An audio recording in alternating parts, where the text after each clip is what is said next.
جی پیارے حضور، جب آپ اپنی زندگی وقف کر کے دوسرے ملکوں میں گئے تھے تو کیا آپ نے کوئی ایسا مشکل وقت گزارا جس سے آپ ہمیں کوئی نصیحت دے سکیں؟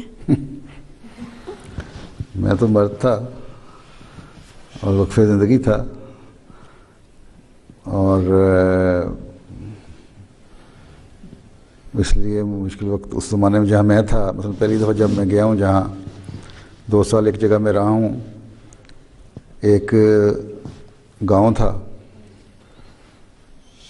جس میں سارے افریقن تھے اور کوئی افریقن احمدی بھی نہیں تھا۔ میں اکیلا رہا، پھر میں نے ایک افریقن لڑکے کو دوسرے شہر سے لا کے وہاں رکھا، اسکول میں داخل کروایا، پھر آ جاتا تھا جب تک میری فیملی ساتھ نہیں آ گئی۔ تو بہت سختیاں بھی برداشت کرنی پڑتی تھیں، خود ہی کھانا پکانا پڑتا تھا۔ مجھے روٹی نہیں پکانی آتی تھی، پھر اسی بہانے میں نے اپنے 70 میل پہ ایک شہر میں ہمارے ایک مربی صاحب ہوتے تھے، انہوں نے کہیں سے روٹی پکانی سیکھ لی تھی، ان سے پھر میں نے روٹی پکانی سیکھی، پھلکا۔ پھر رات کے وقت شام کو پھلکا پکا کے تو سارڈین کا ٹن جو ہوتا ہے نا، اس سے کھول کے تو میں کھانا کھا لیا کرتا تھا، یہی عموماً، اور صبح ناشتہ کر لیتا تھا۔ صبح اور شام 2 وقت کھانے ہوتے تھے۔ تو سختیاں جھیلنی پڑتی ہیں وقف میں رہ کے۔ وہاں عیسائی مشن بھی تھا، کیتھولک کا، اور ان کا اور جس جگہ میں تھا اس جگہ بجلی بھی نہیں تھی، جو ایک چھوٹا گیس لیمپ تھا یا کیروسین لیمپ، وہی رات کو جلا لیا کرتے تھے۔ اور پھر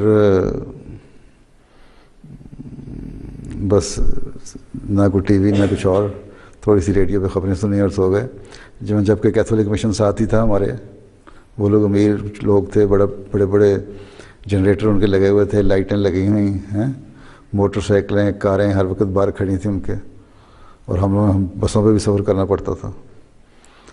تو وقف زندگی جو ہے، لیکن کبھی یہ خیال نہیں آیا کہ کس مصیبت میں پھنس گیا ہوں میں۔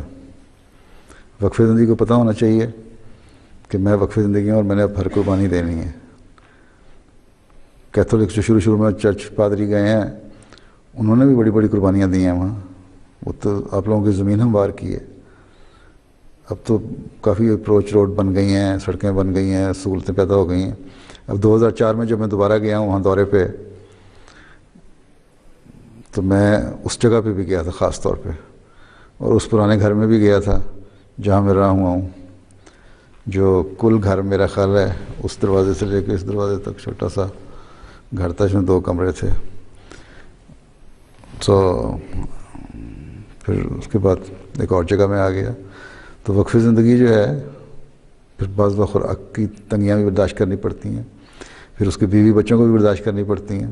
اگر تم لوگ کسی بھی وقف زندگی مربی سے بیاہی جاتی ہو تو تم لوگوں کو شور نہیں بچانا چاہیے۔ میرے بیوی بچوں نے بھی آرام سے گزارا کیا، لیکن اللہ تعالیٰ نے کبھی یہ نہیں کیا کہ کسی چیز سے تنگی دی ہو۔ اگر کوئی چیز ختم ہونے لگی ہے تو خود انتظام ہو جاتا تھا اور وہ چیز کھانے پینے کی پہنچ جاتی تھی۔ تو اللہ تعالیٰ بھی مدد کرتا ہے، بشرطے کہ تم لوگ خود نیک نیتی سے وقف کے حق کو پورا کرنے والے بن جاؤ۔